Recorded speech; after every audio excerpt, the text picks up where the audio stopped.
and pause it. Resume the recording. Okay, it is currently recording, so the mic is yours, Harsha. Awesome, thank you so much. And I'm so excited to meet you guys. I know that you guys are building a lot of cool applications between now and when your submissions are due. And what we're gonna do today is we're gonna give you a little bit of an introduction to one of the more important parts of making an application, which is working with APIs and working with backends. So I believe earlier today, you all went to a workshop, or you had one so far, that covers like basic front-end development, how to create your websites. But just putting things on a screen isn't everything, right? Like a lot of the more complex applications that you'll work with, you might have heard the word backends being tossed around a lot, where there's server-side code that's running behind the scenes doing all kinds of computations. So we're going to show you how to get introduced to that field. And we're going to use a tool today called Postman. I hope maybe some of you guys have heard of it. And if you haven't, you'll get an awesome introduction to it today. So I hope you guys are super, super hyped up for that. And during all points during this workshop, feel free to like post your questions in the Q&A panel or ask it in the Zoom chat. We'll be looking at that every now and then, every couple of slides, just to make sure you guys all your questions are being answered. So there's that. So first off, what we can do is we can go ahead and introduce ourselves. Anirudh, why don't you go first? Yeah, sure. So my name is Anirudh Madi. I'm currently a junior at UT Dallas, majoring in computer science. And currently I am a software engineer fellow at Major League Hacking. So I work with lots of open source stuff with the Major League Hacking people and other developers. And I could tell you firsthand that APIs are basically the backbone of development, and everyone who plans on developing an application needs to know how they work and how to use them to your advantage. Yeah, awesome. Thanks, Ani, for the great introduction. So I've personally been working with Ani for a long time, and he's really, really skilled at this in this domain. So we're excited to be presenting this. A little bit about myself. So my name is Harsha. I'm a computer science and mathematics major at UT Dallas. I currently also work as a software developer at Reveal Brainspace. So we're a leading AI and data analytics platform. We do a lot of cool data visualizations, and you might have actually heard some of our exploits in the past. And if you're interested in learning more about that, I'll talk more about it at the very end. And I'm also the director of development at ACM. I run a lot of open source projects. We work on a lot of cool things. So that's a little bit about us. And what I'm going to do now is I'm going to talk a little bit about what's on our agenda for today. So we're going to do 5 things, and you guys are going to be the most hyped out for part number 3. So the first thing we're going to do is we're going to do a gentle introduction to just what is an API, the concept of an API, the concept of a backend. And we're also going to talk about what Postman is. Second thing we're going to do is we're going to talk a little bit about the concept of a request and response. This is really important because if you guys are building websites or you're building apps, a request and response is basically like the language in which your front end and your back end would talk to each other. So it's kind of like the Lego blocks that you would use to build like a full application. Third, we're going to go and try things out. So this is the part where we have a live demo for you guys, and it's one where you guys can actually try it out yourselves. One of the really nice things about this is that you don't have to install anything beforehand. Everything we're going to do is on a website, so you guys can follow along, and we're going to have a really fun time. We're going to be using a joke application, so be prepared to like crack some funny jokes here and there. It's going to be awesome.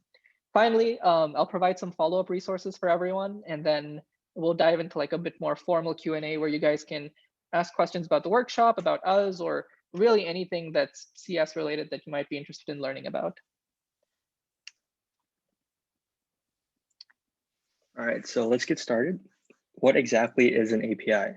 So API stands for an application programming interface, and what it does is basically it acts as like a layer between 2 applications. So no matter how complicated you design your application, like let's assume it's doing like super high intensive, CPU intensive tasks, processing all sorts of numbers, but having an API enables you to like integrate it into someone else's application relatively easily, because the other person who's integrating it doesn't have to deal with all this complicated stuff, because there's this like small API that does everything for you.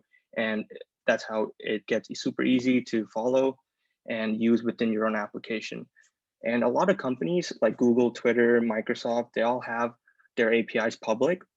So you could log in and go to their API and use their supercomputers to do your own tasks. And it gets like super easy to do high intensive programs. So if we go to the next slide, I'll go through an example. So here, this is a digital restaurant. So the person on the left is the customer and the person on the right is the chef, and the person we have in the middle is the waiter.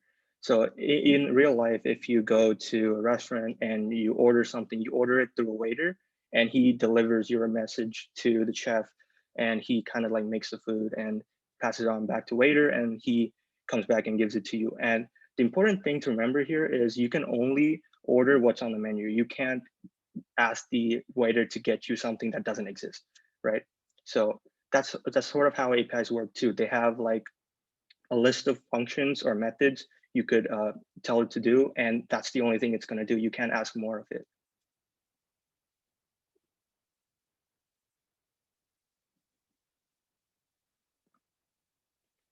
And getting a little bit more technical and real world with this API stuff. So I'm pretty sure all of you guys use Instagram, and the thing with Instagram is it does not actually have a built-in camera. It actually uses your phone's camera, obviously, because it's hardware and your phone has the camera. And odds are the camera is probably implemented in a different way than Instagram is. So the way they communicate is through an API. So Instagram calls the camera API on your phone and then gets the image from the camera and then later puts it in their database server or wherever they want to store it for Instagram, right? And then this enables anyone else, like other users or your followers or anyone to, if they go onto Instagram, then they can like, get your picture from their storage and database and whatnot. So APIs are really important, and like all companies, all applications use them like to a lot of extent.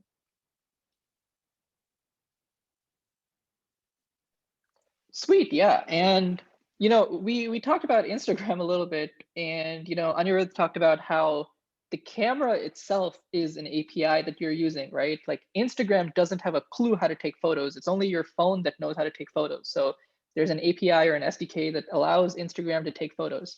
But similarly, like every single application that you guys have ever probably used has an API. And that's what's responsible for really working behind the scenes to ensure that it's carrying out whatever task it's supposed to use, right? You guys can probably recognize a lot of them on here, right? Open Weather is the way you can get weather information. Discord is how you can communicate with each other. Spotify, you're playing music. For every single one of these things, there's API calls that are being sent. Like even for Google, when you type something into the search bar and you hit enter, that's an API call being made, because the website you're seeing, just that screen, has no clue how to search for anything, right? There's some computer back in Google's headquarters, some supercomputer that's in charge of like indexing everything and delivering search results. You make an API call, and that's what goes and figures out, okay, this is what I need to display as search results when you search for something. Same thing with like Facebook too, right? When you log on and you want to like send a friend request to someone, that's an API call. When you want to post a photo, that's an API call. Any and every single action you take is an API call. It's basically things that you're clicking on in the front end, telling the backend, hey, this is what the user wants to do. They want to post a photo. They would like to type up a caption, anything of that sort. So a lot of these are really, really popular. And if you guys have worked with APIs or you know of some more, feel free to drop them in the chat, and I could like actually elaborate more and give you some examples of how those are being used. Personally, I've used a lot of the APIs that these software companies have provided, and it helps you build really cool applications. For example, think about it this way. Have you ever seen like on Facebook or Twitter or even on Discord, like if someone shares a link to a Spotify song and you click it, it like just opens it up in Spotify and pulls up that song immediately? That's an API call right there. Every single thing that is used to connect different things together, there's API calls happening under the hood all the time.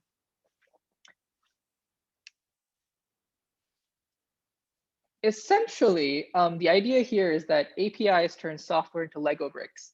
What do I really mean by that? When we talk about Lego bricks, we're talking about a lot of small pieces that we put together to build something really large, right? APIs sort of work the same way, where every single API that you write or API call that you make it's sort of like a tiny Lego block that you're putting together to build a really large application. So for example, let's say you want to build some super cool, let's say you want to build the next Facebook, right? If you want to build the next Facebook, then you're probably going to want to have some backend API that lets people post things, and some backend API that lets people like make friend requests and join groups and things of that nature. APIs are what enable all of those things to happen. So as you create each one, it's like you're adding new pieces of functionality to your application. And sometimes you might want to integrate it with like other pieces of software too. Like let's say you're building an app, and I'm sure you guys have seen like sign in with Google or sign in with Facebook like all over the place. Those are API calls where different pieces of software talk to each other, right? Like if I go to one website and I click sign up with Google, then those are two different pieces of software. How are they talking to each other? It's through API calls. Now we're going to get into like the really, really meaty part of this application, which is the concept of what really is an API. So an API is an application programming interface. I'm sure most of y'all, I personally didn't remember this, even though I learned about APIs a couple of years back, like that term never stuck in my head. But as long as you understand what it means, you'll be just fine. The idea is it's something that sits in the middle. You guys remember our example with the waiter and the chef and the user, right? An API is something that just sits in the middle between you, a user, some website that you're building, and some other third-party application. So for instance, let's say you want to build an app that can automatically tweet things on Twitter, right? In that case, then you don't have Twitter's code running on your laptop, right? You don't know how that works. But Twitter lets you use their API in order to be able to make tweets. And it's something that is just sitting between you and the server, something that you can use to communicate. Now, typically working with APIs is sometimes it's been fairly challenging, but there's this company that came along a couple of years ago called Postman, and they make it incredibly, incredibly simple. And it's something that you can use to work with APIs. You can use it to send requests, receive responses, and sort of it acts as a nice intermediary language. And by the way, like I mentioned at the beginning, if you all have questions about any of these things, feel free to ask. Like we would love to answer them and make sure that you guys are always up to date. So yeah, like Harsha said, Postman is basically a super simple application that enables anyone to call APIs, create APIs, and test out a bunch of APIs you created and like putting them in a collection and something. And so the thing with Postman is it's super intuitive and it's super neat looking UI. Like if you go to the next slide, we will do a comparison between how it used to be and how it is right now. And you can see like couple of years back before Postman, all these API calls, you would have to manually do it on your terminal or command line. And it could get like super, like, it will get super frustrating if you can't read what it's doing, like, because it flushes out a lot of things. And Postman, as you can see, is like super neat. It has like nice new UI, modern UI, and it's really intuitive. And a big like use case for Postman is if you're working in teams, Postman enables you to like collaborate together real time. So like only one person has to make like an API endpoint on the Postman application, which we'll be doing in the demo section. And everyone on the team that you share it with can just log in and click on the API you made, and they don't have to worry about configuring it themselves. And that's super easy, especially if you're working on teams on projects.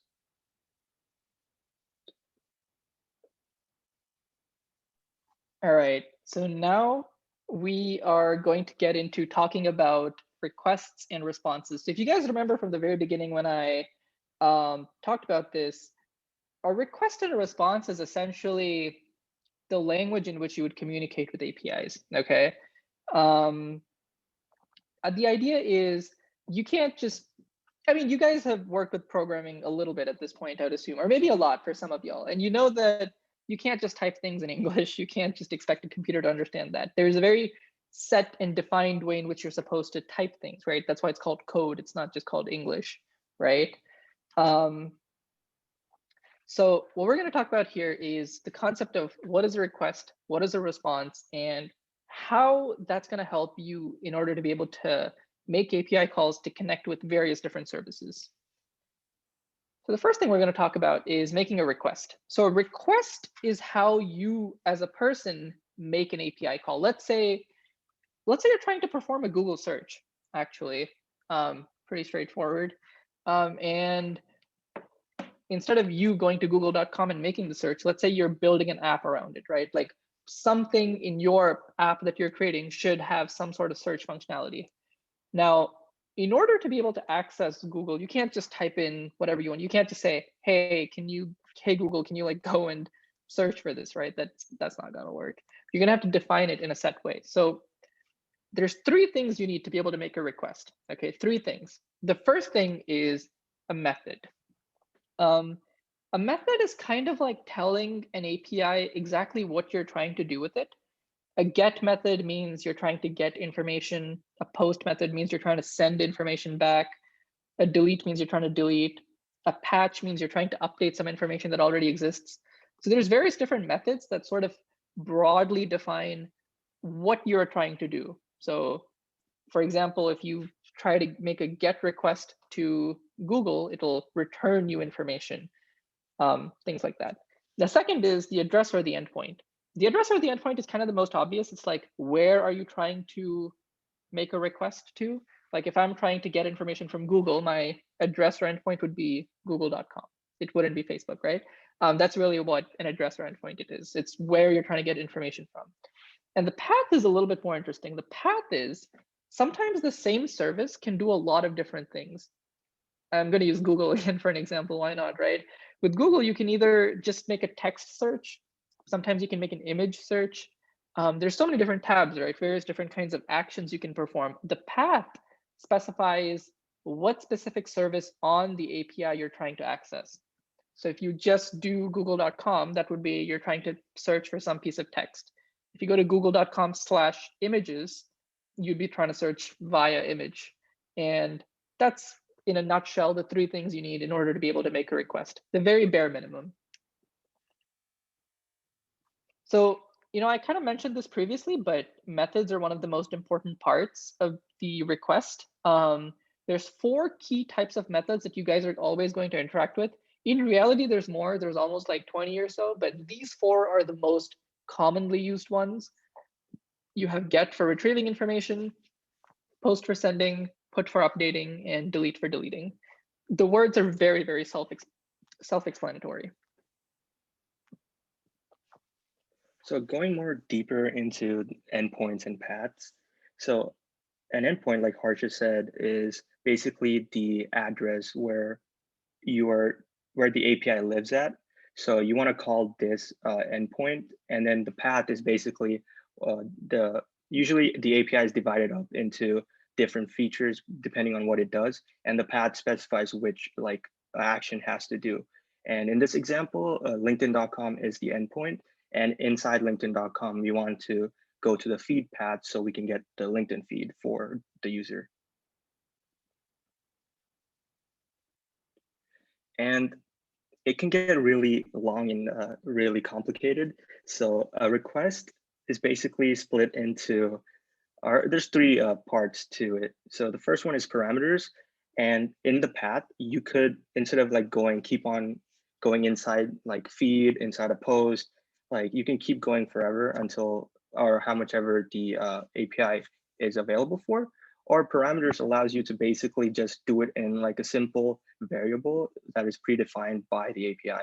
So something like LinkedIn feed, and then you could specify a variable in the documentation that is probably going to be by user, and then give the username, and then it's only going to pull up all the articles or posts made by that user in the feed. So you can basically filter your search or your request response by giving it a query or parameter, and the API just does all this filtering for you, so you don't have to worry about it. And another main thing is authorization.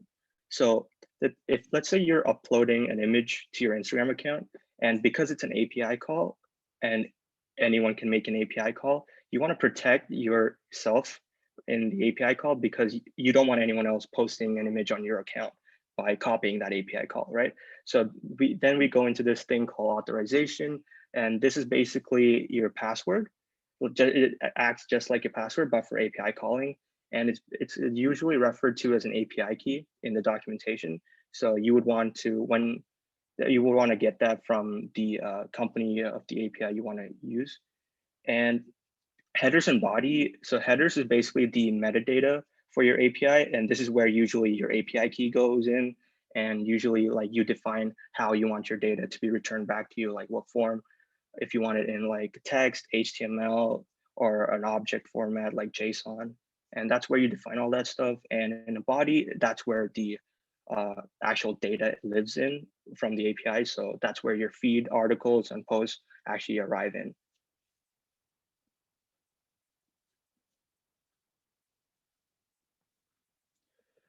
Okay, so responses. We talked about requests. Request is basically you sending the data, and response is the API actually responding to your request and giving you the data. And the response is also like there's 3 components to it, the first one is the status code, and this is super important. So this is basically the API acknowledging your request and like giving you information on whether it executed the code perfectly, or if it ran into some errors, or if you like gave it the wrong parameters. And this is returned by status codes, and there are predefined numbers. You can find the status code table online. So usually these are the common ones. 200 is okay. That means everything went great. Here's your data. 201 is basically created, which means the request is received and like it's there. And 404 is not found. And I'm pretty sure a lot of you know 404. It's quite like everywhere around the internet as a meme and stuff.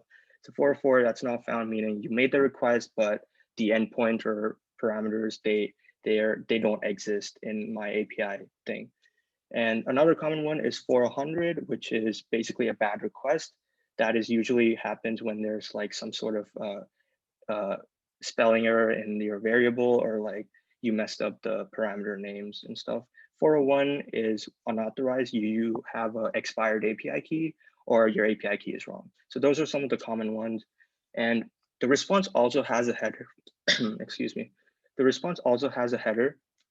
And in this header, it basically gives you all the metadata of the response. So like what type of data did it send? When did it send it? To who did it send it? And all this stuff is stored in that. And then also it also has the object data of what it did and the data it collected from its servers and giving it to you.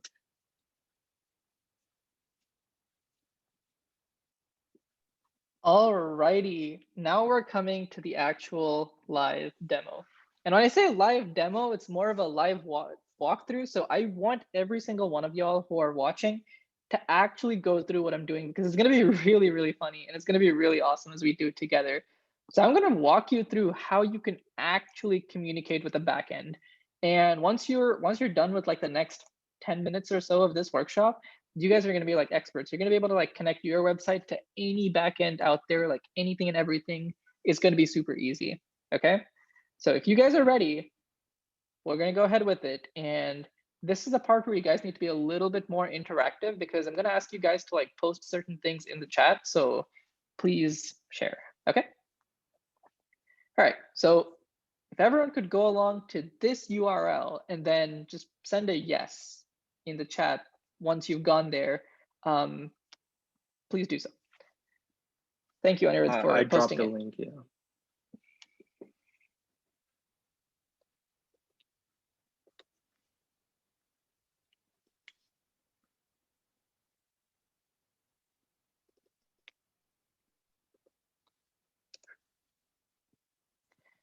All right, we got one person who said yes, 2 people who've said yes. So when you go here, one of the first things it's going to prompt you to do is it's going to prompt you to basically sign into Postman. And once you've done that, it's going to ask you to like fork that repo. All you need to do is go ahead and just click the fork button, click confirm, and that's pretty much all you got to do. That's it. All right, got a couple more yeses. Sounds good. Sounds good. I'm gonna wait till we got one more yes, and then I'm gonna awesome. I'm gonna start going to the next thing. But if you're still following along, that's awesome. Okay, so let me switch my screen share to the website itself so that you guys can also see. Well, you guys can see what you guys are seeing, and then we'll follow along.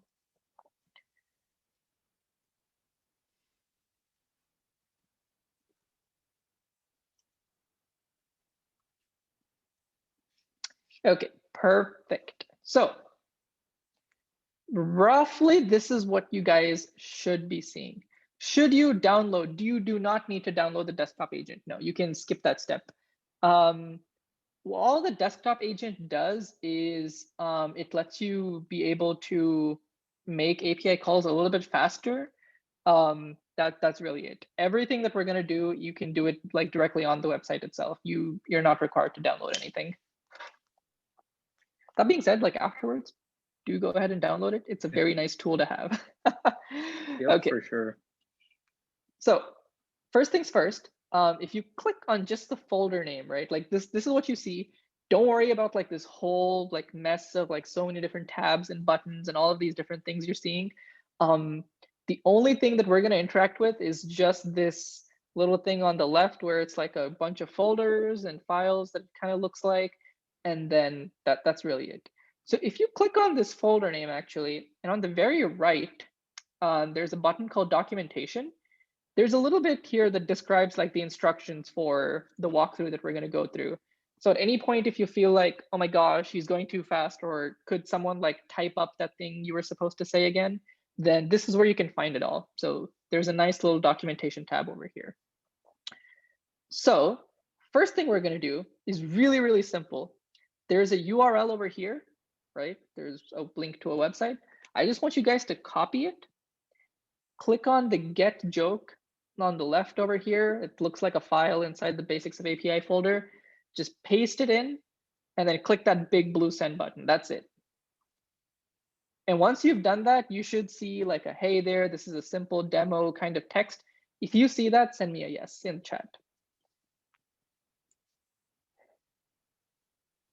Ooh, we have one person saying I can't. So if when you click send, it says, do I mind going again? Yeah, I can explain that again. So once you go and basically copy this URL over here and you go to that website, you'll need to fork. Yeah, hitting enter works as well. Yep, that is correct. All you got to do is you need to first fork, because when you initially go to that link, it's basically showing you someone else's code. It's showing you someone else's API. When you click fork, fork is kind of like the computer science lingo for a copy. Basically what it's doing is it's like duplicating everything and creating a copy of it for yourself. So then you'll be able to actually like click send and do all kinds of various things. So all you got to do, click on the folder name. On the very right side, there's a tab called documentation. This documentation is where you can sort of find the explanation for everything we're doing. It's really, really short. It's only like 3, 4, 5, 6, 7 lines or so of explanation. It's not a very long demo that we're doing, but copy the URL over here, click on get joke, paste it in, and just hit send. That's it. Does everyone have this working so far? Any questions? Going once, going twice, going 3 times. Okay, we're going to show you the next thing. The next thing we're going to do is the actual part that's funny, the actual part that is a lot of fun. What I want you to do is I want you to make one tiny change to this URL.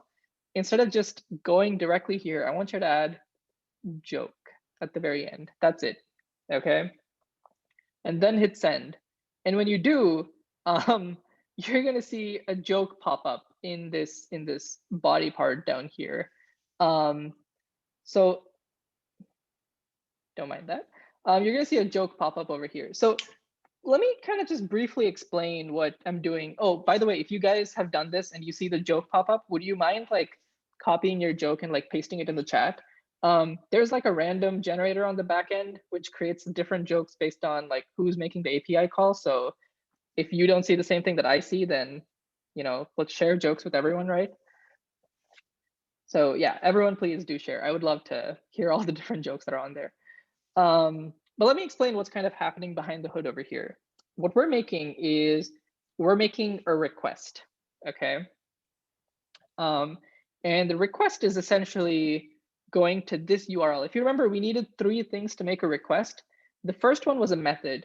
So we're making a get method over here, right? The get method says we're trying to get information. And specifically for this API, we're trying to get a joke.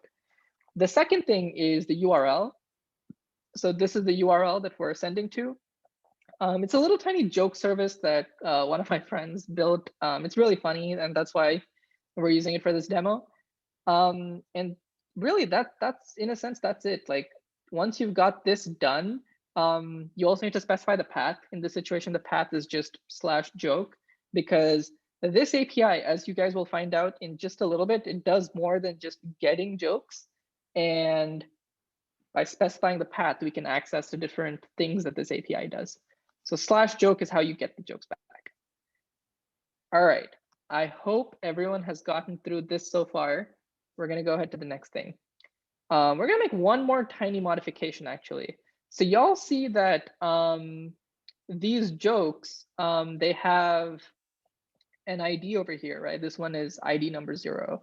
Y'all know CS majors or CS students, like all the indexes start from 0, they don't start from 1. So that's something to be just aware of in general. And yeah, as we mentioned in the chat, like ask questions. This is probably the part where you guys should have the most questions. Like there's so many new things here.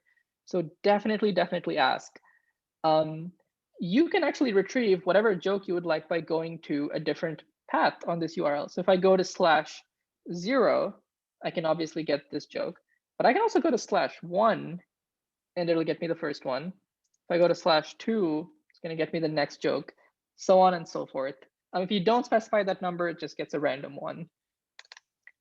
If all of that is good, what we're going to do next is we're going to go ahead and create a new joke. After pasting my link, I can't seem to send it. So as soon as you go to that link, it will not let you send because you're looking at someone else's APIs. You need to fork it. So if you remember, like on the slide deck, it said, as soon as you go to that link, the first thing you need to click is that button that says fork this folder, right? Forking, if you guys remember, is kind of like the computer science way of saying copying. And when you copy it, you can obviously make whatever changes to it that you want. But otherwise, you're looking at someone else's folder, you're looking at someone else's files.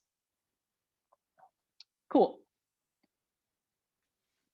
What is ID? Is this a number of times? Not really, no. The ID is just a unique number that is used to differentiate one joke from another.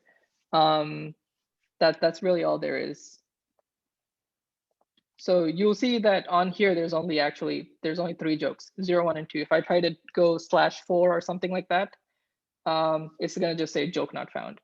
There is no joke saved with ID number 4. It's kind of like you might have seen like in some schools, like students have like roll numbers or you have your own ID number, right? It's similar to that. Every joke has its own ID number. Cool. Next thing we're gonna do is we're gonna create a joke. So now there's a couple of different steps involved in creating a joke. So I want you guys to follow along pretty carefully. I already have this thing that says create a joke here, but some of you may not have that. If you don't see it, that's completely fine. It's very easy. All you got to do is hover on top of the folder, click on the 3 dots, click on this thing that says add request, and you're done. And you can give it a name. You can say creating a new joke. How funny. Haha. Right? So once you've created a new request, remember, we're creating requests over here. And by the way, this thing that shows up here when you click send, this is it says I don't have permission to make the request. You are right. So if you guys remember at the very beginning, I said, as soon as you go to that link, you need to click fork. If you don't click fork, it's going to say you don't have permission. It's not going to let you click send. So that's really, really important. So if you guys go to that link again, I'm just scroll up in the chat, someone posted it at the very top. What the very first thing it's going to prompt you to do is you're going to have to click that big button that says fork right in the middle of the page. And forking is like copying. You need to create a copy of all of the stuff we're looking at so that you can edit it.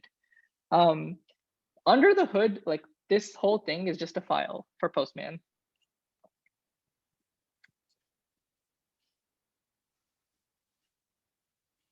Yeah, you can create your own name, like literally like name it whatever you would like.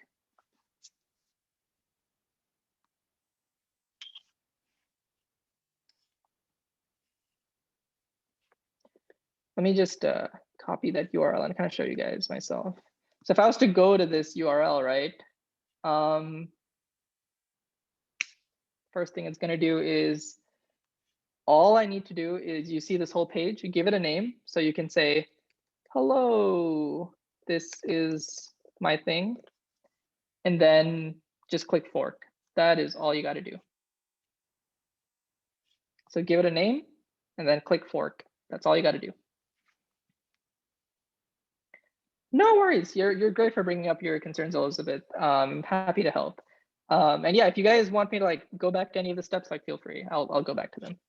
Okay, so we're back to creating a joke, right? So we created a request. Remember, to create a request, all you got to do is click these 3 dots, click add request. You can also do it by just clicking this new button at the top left. How do I get the URL? Great question. If you click on the name of the folder, Basics of API, in the top right, there's a button that says documentation. If you click on it, you will see the URL.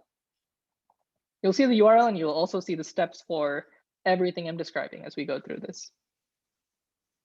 So what we're going to do is we're going to copy the same URL. We're going to be using the same URL for all of our API calls, almost the same, just a little bit of change here and there.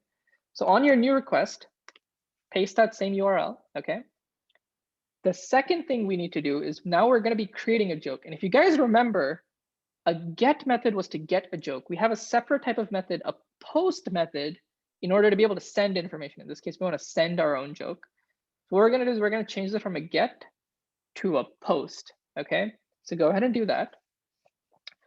Once you've changed it to a post request, you will want to like tell it what the joke is, right? Like if you just click send now, you're basically sending a blank request, a blank post request. Like there's no information in it. So what we can do again is click back on this folder, look at this documentation, and copy this thing over here. Copy this section where there's like a bunch of text inside these curly braces. This is like a sort of template that you can use that is the information that the API needs to be able to take your joke in. So back on our request, click on body. Once you've clicked on body, click on raw, and then just paste it in. Okay. Once you've pasted it in, one tiny other change you need to do is click on this drop down over here and change it from text to JSON. Okay. Once you've done this, you've basically got everything in order to create a joke ready to go. The only things you need to change. Do you mind explaining from where you got the URL? No worries, no worries. I'll definitely explain. So click on the folder name, click on documentation. You'll be able to get the URL. You'll be able to get all the steps for this workshop actually. So, you know, at any point, if you're like, just, hey, what did he copy? Like, where did he get that stuff that he copied from? Everything that I'm copying is from this documentation tab. So whether that's the URL, whether that's the body, could be anything else, this is where I'm copying it from. Once you've copied it, go back to your request. If you haven't created the request, you can just do it by clicking on the new button at the top left, or you can click these 3 dots and click add request. Both of those work. Once you've done that, paste the URL.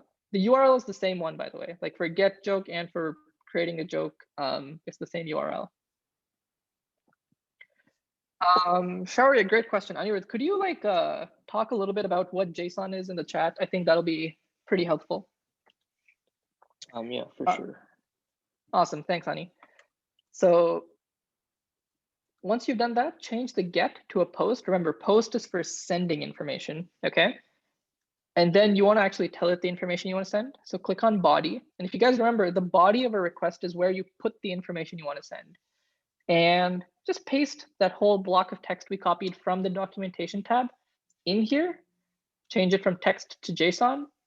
And then actually, you know what we can do? Let's change up this stuff. Like when you guys change this up, put your own names, right? Put your own name and put your own joke, right? So, haha, this joke is very funny. But I would like you guys to actually put a real joke, because what I want you to do next after this is I want you guys to share your IDs so that we can actually read out your jokes to everyone. I think it'll be really fun. And then put your favorite number as the ID. You guys remember previously you asked me what that ID is. It's just a unique number to like separate out each joke. So I'm just gonna put like 50 as my number, and then I'm going to hit send. And my response, it's not going to be very interesting. It's just going to be the same thing that I sent. But now here's the magic part. If I go back to get joke, and you guys can do this too, go to get joke and go to /50. It takes a second. The actual database on the back is a little laggy between when you send it the information and when it actually updates. There we go. Ta-da. If every single one of you tries to get joke number 50, you guys should see my joke. So once you guys have also posted your own jokes, please do share the ID on here so that I can pull up what your jokes are and we can read them out. Oh, thank you, Lucy, for being the first one. Joke number 17, let's go. I'm gonna have to send it a couple of times. How to send, top right, click on this big button that says send. The chicken came first. Thank you, thank you. That's a good one. It's actually, that's when I say this is a good one, I mean that this is a good one to start a fight. When you try to check for joke number 50, it says internal server error. So when you try to check, you should be looking at the get joke Shaurya, and then make sure that it says get, make sure you're going to /joke/50. We have a question on how to edit a joke. It's a really good question. And before I get to it, you can actually look ahead. If you click on this documentation tab again, it shows you how to edit the text, edit your own joke as well.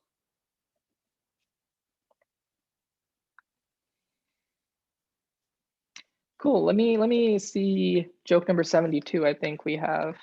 I want to send your numbers, y'all. I want to read what your jokes are. This is gonna be real fun.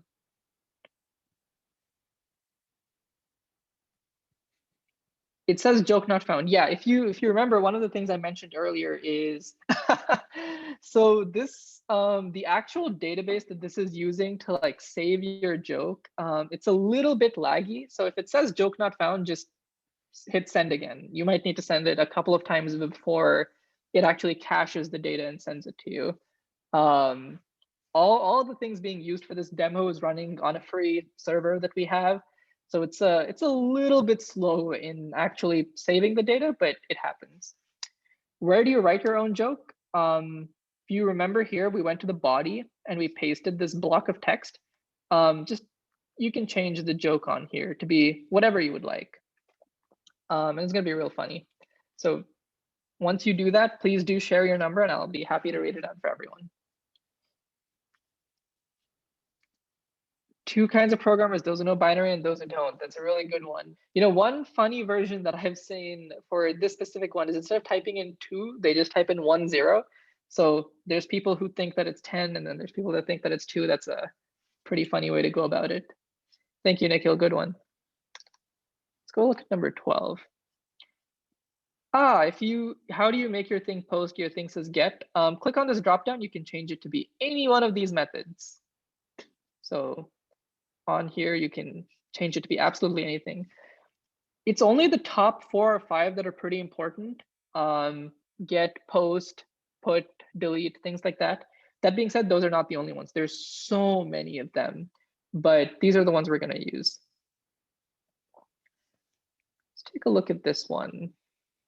Yeah, so initially it might probably say joke not found, but then after a couple of iterations, it should probably get it.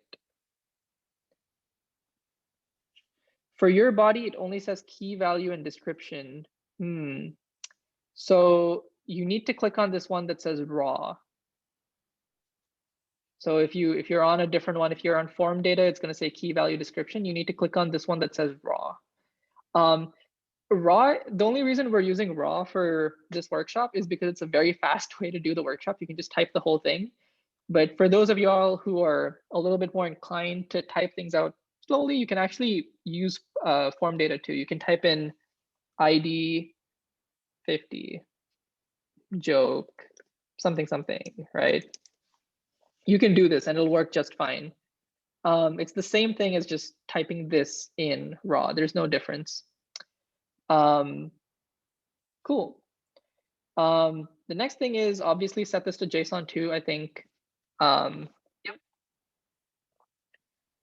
How and why are we able to access each other's joke? Is because we're on the same server. Yeah, everyone's using the same API endpoint. Everyone is on the same server. Absolutely. This is the big benefit of using APIs, right? The whole point of having an API is you want to be able to access some other service.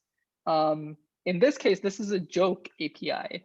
But let's say you wanted to use Facebook's API. You wanted to get your photos. You wanted to make a Facebook post. Obviously, you would want to use the same server on there. So there's that, obviously. Good question, actually. Really, really good question. Let me just read one last joke, and then we'll go to the next one. I see you got an error. If you want to post what the error is, we can try to help you with that.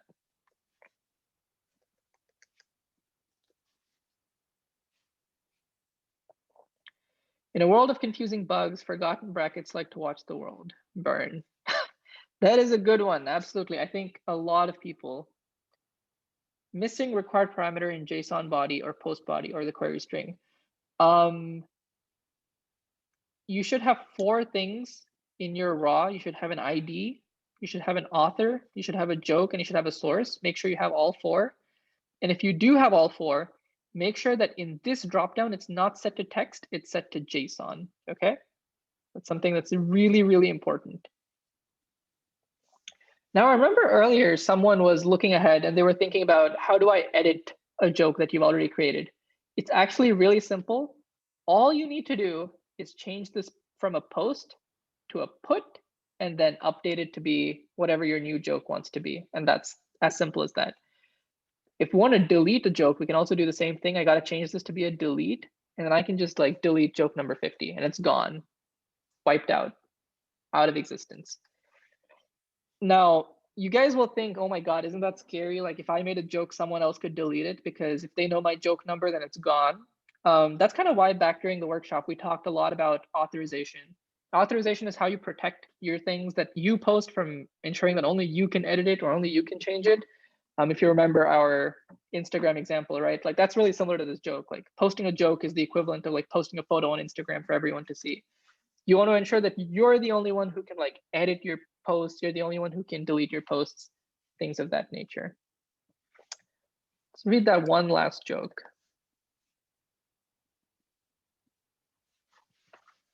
In this situation, Sharia, it's not possible to protect your own joke. For this API, it's a very, very basic 101 API. But if you want to stick around after the workshop, I would be more than happy to explain different authorization techniques that are used in order to be able to protect API calls so that you can only modify your data and things like that. But this, in a gist, sort of wraps up what we have for this live demo. Gonna jump back to the slide deck and go to our next thing. Einar, do you want to recap over this? Yeah, so at the end of this workshop, you should now be able to request and retrieve any data from any API using Postman. And we learned about all the different methods that are commonly used, what's the difference between addresses, endpoints, paths, and how parameters could be used to filter through all the big chunks of API data you get back, and authorization to protect your API calls, and body data for accessing the data the API gives you back. Cool. So now you're thinking, okay, awesome. I'm an expert in the beginner 101 introductory level 1 stuff that has to do with APIs. What do I do next? And for what do I do next, Postman actually has a student expert certification program. So it's really, really handy for you guys who want to learn more and learn about how to integrate things. Like, you know, you learned how to make an API call in Postman, but then you're like, wait, I know how to make a joke in Postman, but like I'm writing a website. How do I make it in my website? And this certification is going to show you a lot of those things. And, you know, I'd be happy to explain or answer some questions later on how to do that as well. So there's this available. You can actually apply over here. There's a link. And there's a couple more resources. So there's tons and tons of information on here. If you go to postman.com, you'll have access to tons of slide decks, tons of resources.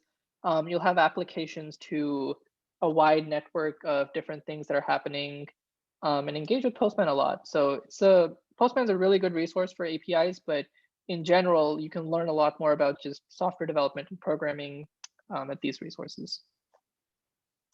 Any final questions?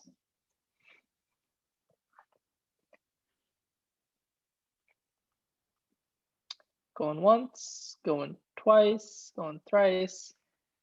Awesome. In that case, thank you so much for attending this workshop. I'm so happy to have had you guys all attend, and it was really fun to read out the jokes that you guys made. I really hope to see you guys learn a lot more. And if you want to reach out to me, feel free to send me an email. I'd be happy to connect with you guys. Yeah. Okay. So if there aren't any more questions, that will do it for our workshop. Just keep in mind, this workshop is recorded, and so it will be put onto the participant resources folder. You guys will all have access to it in case you wanted to get those links from before. But other than that, thank you so much, guys. This was an amazing workshop. Hopefully, all those that attended and all those that will be watching this workshop recorded will learn a lot from this, and that you can apply it to your website. But with that, that's all. I'll see you guys tomorrow, hopefully, for our next workshop. And well, anyways, have a good rest of the day, guys. See you, everyone. Thank you so much, Thank you Nikhil, for having us. Yeah.